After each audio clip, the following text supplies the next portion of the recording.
Magandang araw, magandang hapon at magandang gabi sa mga kababayan natin na nasa iba't ibang panig ng mundong ito at nasa iba't ibang panig ng Pilipinas. Kamusta naman kayo? Shout out po sa inyong lahat. Ito po ang ating magiging topic sa ngayon. Una, namatay sa Camp Crame, binaril. Hindi binalita ng mainstream media. Talaga kayo. Mainstream media, grabe kayo. At hindi rin pinaliwanag sa atin at hindi man lang sinabi ng kapulisan at ng gobyernong ito. Ano na ang nangyayari diyan? Pangalawa, Tulfo binanatan ang Duterte. Nako, nagkakalaglagan na po at nag-aaway-away na ang mga Tulfo. Pangatlo, eto na, Tunying. Ito, katunying. May pasabog. May alam, may sasabihin patungkol kay Lisa Marcos. Yan po ang ating mga topic ngayon. Okay? So wag po kakalimutan, i-like tong video na ito. At doon sa mga hindi ko pa po subscriber, subscribe po kayo. Coach Oli News PH. Ito po, simulan natin agad-agad dahil kay Coach Oli, ang bida ay ang balita. Ito po, post po ito ni Sas Rogando Sasot. Alam naman po natin, ito si Sas ay credible ito. Talagang hindi po ito nag-fake news. At malalim po ang kaalaman nito sa politika at malalim din po ang talino nito. Kaya nakakagimbal at nakakatakot na po ang nangyayari sa bansang Pilipinas. Basahin po natin The media is not reporting that Colonel who was found dead in Camp Crame was shot. Isipin mo sa loob ng Camp Crame mismo, patay, binaril. Ganong katindi ang violence sa Pilipinas ngayon. Sa loob mismo ng Camp Crame. At di umano, hindi binabalita ng media. Colonel pa ito Colonel. Totoo ba? Ito'y tanong sa inyo Marcos, Martin, ang dami ninyong inaasikaso. Sasabihin ninyo, safe si Attorney Lopez diyan sa loob. Hindi kailangan bantayan. Ito nga, Colonel na. Napatay sa loob mismo ng Camp Crame. Anong nangyayari sa inyo? Mainstream media. Asan na kayo? Kayo dapat ay nagbabalita ng patas. Dapat kayo ay para sa bayan. Hindi kayo dapat sa mga politiko. Bakit itinago nyo ito? Kaya nga, dapat magsalita ka dito, Marbil. Torre, nagbibida-bida kayo. Bakit hindi nyo sabihin ito? Sagutin nyo. Sagutin nyo si Sas kung ito hindi totoo. Sabihin nyo, hindi yan totoo. Nang sa ganon, maglabas si Sas ng ebidensya. Diba? Yan lang ang inaantay ni Sas Itanggi ninyo. Ngayon, kung yan ay totoo, karapatan namin mga Pilipino na ipaliwanag nyo yan sa amin. Hindi nyo dapat tinatago yan. Napakagulo na ng bansa natin. Dahil po yan sa adik. Sa droga po, kalat na Yan po ang nagiging problema. Malamang ito, baka may patungkol sa droga, baka ang pumatay dito, adik. Saka nakakita sa loob ng kampo na patay. Kung hindi safe ang nasa loob ng kampo, paano pa tayo mga ordinaryong Pilipino? Kung ang vice-presidente nga hindi sinusunod, binabastos ang karapatan, tayo pang mga ordinaryong Pilipino, nakakatakot na po ito. Tayo ba ay nabubuhay na sa era ng mga adik? Tayo na naman ang takot sa mga adik? Samantalang nung panahon ni PRRD, ang adik ang takot lumabas. Ngayon tayo takot. Matindi ito. Ipaliwanag to. Dapat to ikalat po natin ito. I-share natin itong video na to. Kasi dapat sagutin yan. Until mag-ingay kayo sa social media, hindi yan papansinin I-share nyo tong post na ito ni Sas, i-share nyo tong video na ito na dapat nilang sagutin ito. Totoo o hindi, kailangan nilang isagutin. Hindi pwedeng, ay basta na lang, hayaan na natin yan. Hahayaan nila yan pagka hindi natin kinalat. Kaya tayo bilang mamamayan, nasa sa atin po kung paano tayo magtutulong-tulong para masugpo natin ang adik sa Pilipinas. Punta po tayo sa next topic natin about Tulfo. Ito po, post ni Ramon Tulfo. ni Mon Tulfo. Grabe, nababaliw na ata to si Ramon Tulfo. Basahin natin. Ha? Okay, so sabi niya, bakit ayaw iwanan ni Vice President Sara Duterte ang kanyang Chief of Staff na si Zulaika Lopez sa Batasang Pambansa Detention Facility? Anong sa tingin mo? Safe ba siya doon? Dapat nga natutuwa ka na si BP Sara ay hindi iniiwan ang kanyang tauhan, ang kanyang staff. Hindi katulad ni Marcos na tinulungan siya ni Pastor Kibuloy, iniwan niya, hindi lang iniwan, trinidor pa. Hindi katulad ni Marcos na iniwan niya si BP Sara, hindi lang iniwan, trinidor pa. Traidor yung amo mo, Montulfo. Kaya ka kulelat eh. Sa lahat ng Tulfo, ikaw ang pinakamatanda, ikaw ang kulelat. Kasi yung pag-uugali mo, ikaw, may sapak ka ba? Okay, nagtatanong lang, ha? Sabi niya, Lopez has been placed under detention by the House of Representatives Quad Committee for supposedly lying under oath on how Sara spent her confidential intelligence funds. Sara cares so much. Ito na po ang chismis. Sara cares so much for Lopez, she has decided to stay with her at the House jail, leaving Congressman puzzled. Gusto ba talaga ninyong malaman? Ito na, pasok. Marites Tulfo. Mon Tulfo, hindi Marites Tulfo. Mon Tulfo. Grabe, ang tagal mo ng broadcaster, wala kang kinatandaan. Grabe, ang tanda mo na, wala kang kinatandaan. Sa chismis ka pa rin nalaglag. Pambihira ka, sabi niya, okay, ito ang sagot. Si Sara at Zulaika ay matagal magkasintahan. Wow! Patunayan mo, wag kang puro salita. Di, nababaliw na ata ito si no? Ang masama nito, hindi sinakyan. Hindi sinakyan ng media. Coach Oli, ba't mo pa dinidiscuss? Hindi kailangan malaman nyo ito. Medyo may topak itong Tulfo na ito eh. Baliwata ito. Kailangan ito malibel. Dapat ito'y kasuhan ni BP Sara. Yan ay paninirang puri na wala namang ebidensya. Sabi niya, ito dinerecho niya. Hindi po opinion to Sabi niya, si Sara at Zulaika ay matagal magkasintahan. Di ba ninyo nahalata? Sara is dike. Dike ba? Tama ba ang pag-pronounce ko? Or lesbian. Tomboy or ACDC siya. Pwede sa lalaki at pwede sa babae. Siya ay bisexual.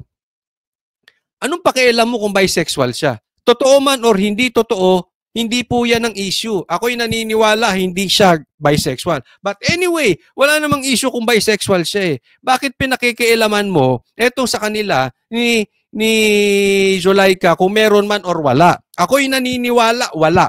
Ako'y naniniwala na buang na ata at to si Marites Tulfo. Ito si Mon Tulfo na buang na. Grabe. Pero kung sakali man totoo, anong pakialam mo?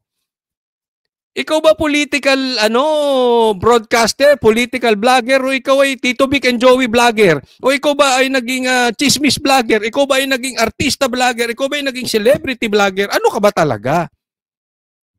Grabe ang status mo. Panira ka sa Tulfo. Kita mo, ikaw lang ang walang mararating sa Tulfo. Mananalo pa si Erwin at si Ben Tulfo sa pagkasenador. Ikaw, wala, kulelat. Wala ka. Paano? Napunta ka sa chismis. Pambihira ka, Para kang papitsuging vlogger sa gigilid. Matagal nang alam ng mga taga Davao ang relasyon ni Sara at Zulaika. Hindi, ikaw lang nakakaalam. may katang isip ka. Ikaw ay namamaligno. Alam mo yung ano, para kang matanda na kung ano-anong pumapasok sa isip. Hindi ko po iniinsulto ang matatanda kasi matanda na rin po ako. No? Minsan kasi may mga pumapasok na katang isip. Hindi po alam yan sa Davao, ikaw lang. Gumawa ka pa ng chismis. Nilagyan mo pa ng picture na ganyan si BP Sara. Pakialamero kang matanda ka, oh. Hindi ka na tumino. O, ito, isa naman. Ang post naman ni Ben Tulfo, pakinggan natin. Ito naman post ni Ben Tulfo sa kanyang Facebook page. O, yan. At basahin po natin. Taglit, ha. The sins of Mon Tulfo are his alone. Babasagin ko na ang katahimikan ko. Kasi alam mo, nadadamay eh. Yan ang problema sa mga magkakapatid. Damay-damay. Pag kayong isa may katarantaduhan, nadadamay. Oh, alam mo ha, ako. Sa lahat ng Tulfo, ito lang gusto ko. Hindi. Yung iba medyo alanganin ako talaga eh. Pero ito si Ben Tulfo. Gusto ko ito. Gusto ko ang tayo nito si Ben Tulfo.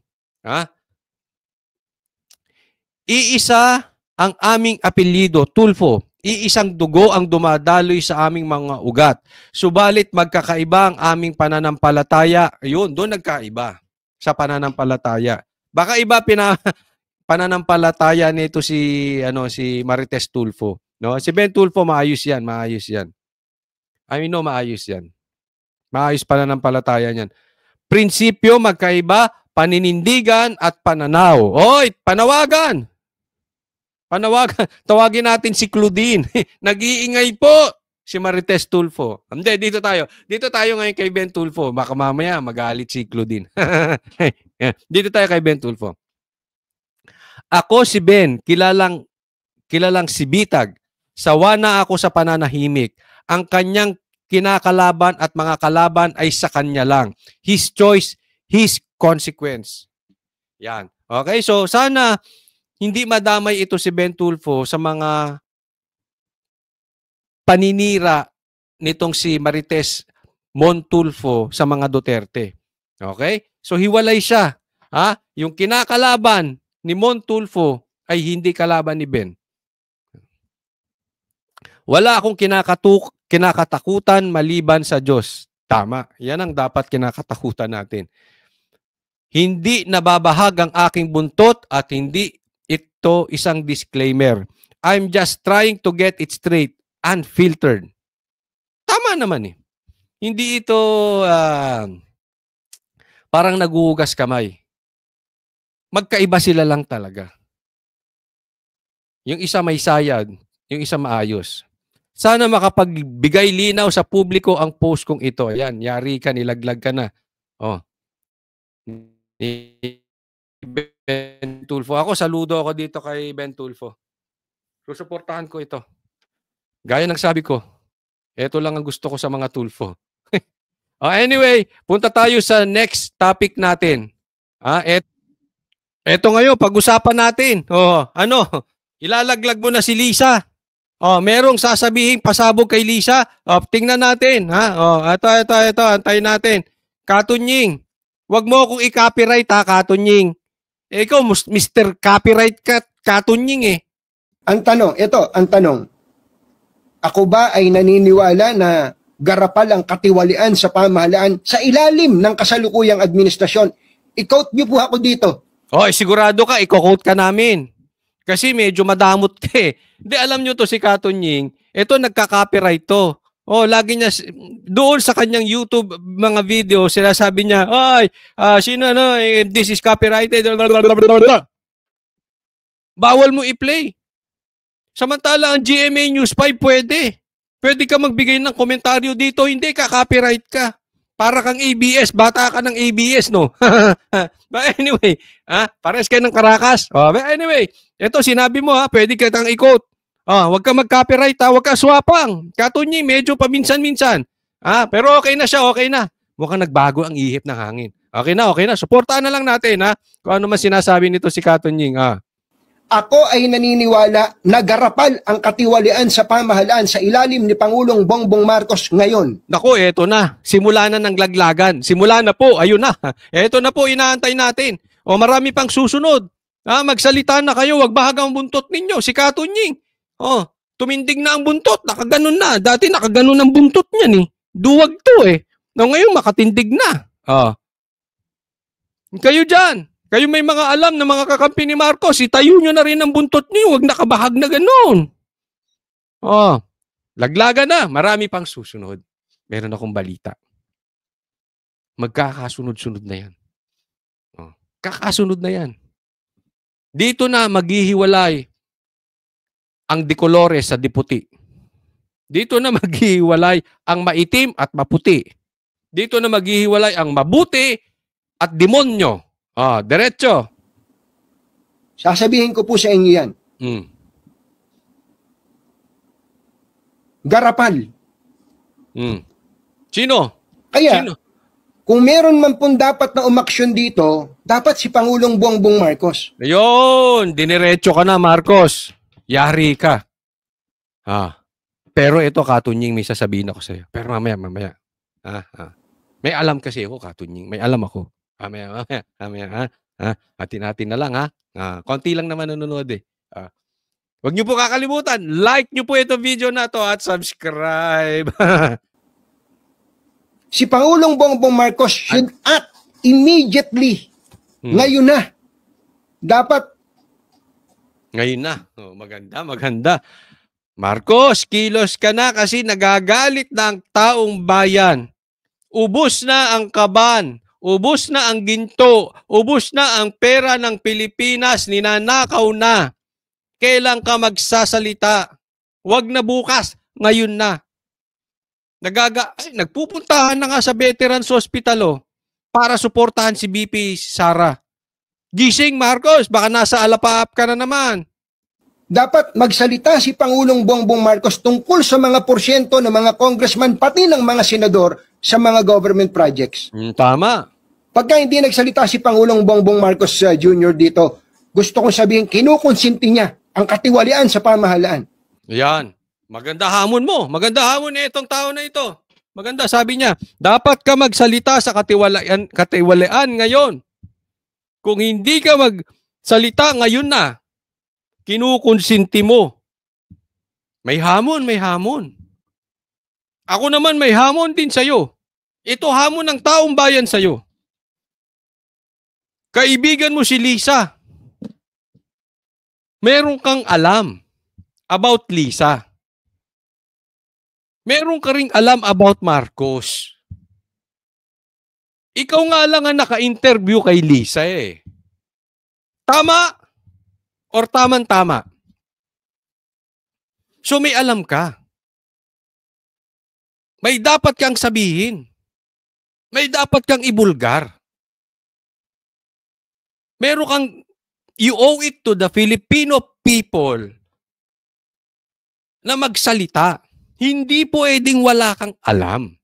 Kung sinasabi mo na kung hindi nagsalita si Marcos ay kinukonsinti niya. Itong mga tiwali sa gobyerno. Baka isipin ng taong bayan. Baka lang naman, isipin ng taong bayan.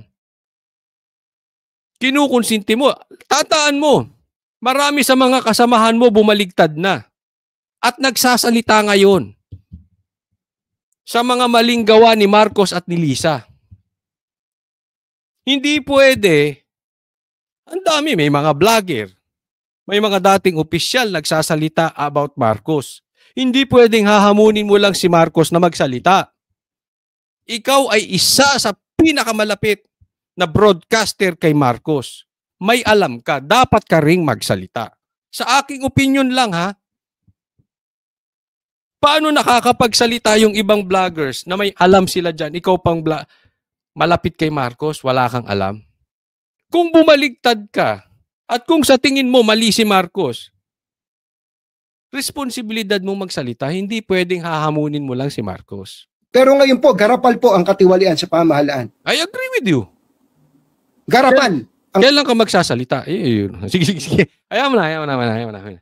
Hindi, ako panawagan ko lang naman. I mean, kung mali ako, pasensya na po, Katunying. Kung mali ako, pasensya na po sa mga manunood natin. Pero gusto ko lang tanungin nyo, kayo mga manunood, sa tingin ninyo, tama ba na dapat magsalita din si Katunying sa mga nalalaman niya about especially Lisa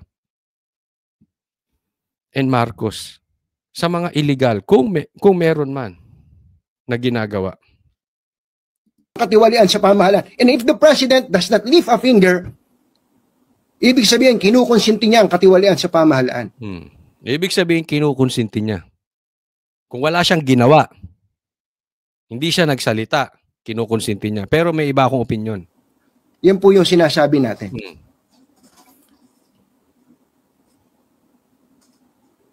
Minessage ko po sila dyan tungkol dyan. Sabi ko, kung hindi, ako po, kahit papano, nakakapag-message ako sa ibang mga nasa inner circle. Kita mo. Sino nakakapag-message kay BBM? Hindi ako. Hindi ko i-mensahe yan. Nakaka-message siya.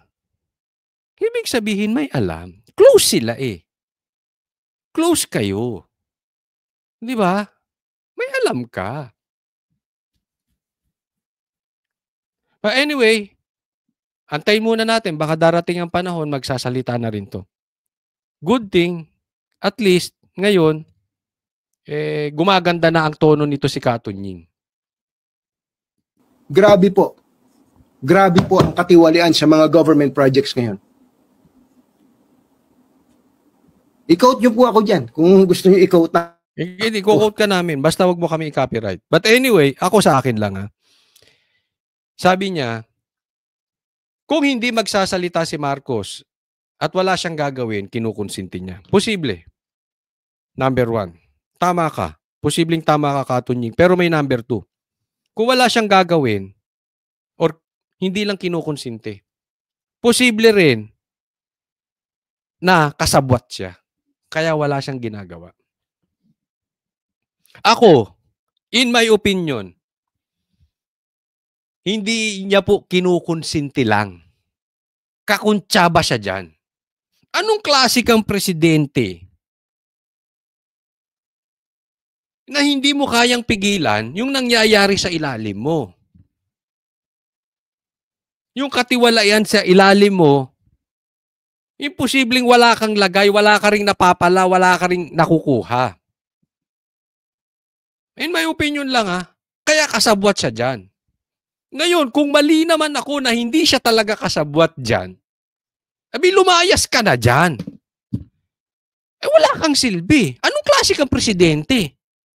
Nagkakalat sa ilalim mo, hindi mo alam, garapalan na. Wala ka pang magawa. Anong klase ka?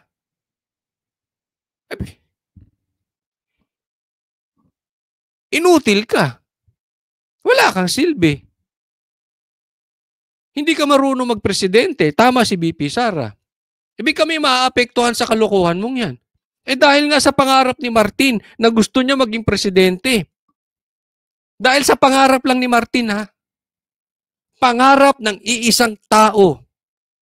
Kahit si Amy sinasabi yan, kahit si BP Sara sinasabi yan. Nagugulo ang buong Pilipinas dahil sa pangarap ng pinsan mo na wala kang magawa. Kung hindi mo yan kinukonsinti at wala ka ring magawa, wala ka silbi, lumayas ka na. Pero ako, ulitin ko, in my opinion, hindi po wala siyang magawa. Kasabwat siya dyan. Kayo po, anong tingin ninyo? Tama si Katunying, kinukonsinti? Or kasabwat? Kayo po, sa mga manonood, pakilagay nyo dyan sa ilalim. Sa comment section. Sa totoo po, ito hamon sa Pangulo. Yan ang hamon. Yan ang hamon niya sa Pangulo. Pero dapat hamunin din ng taong bayan na magsalita siya eh. Kasi, well, anyway, hindi rin natin alam kung talaga bang may alam siya. Pero para sa akin, it's improbable. Mababa ang porsyento na itong taong to walang alam about Marcoses. Specifically, BBM and Lisa. Baka nga pati kay Sandro eh. Diba?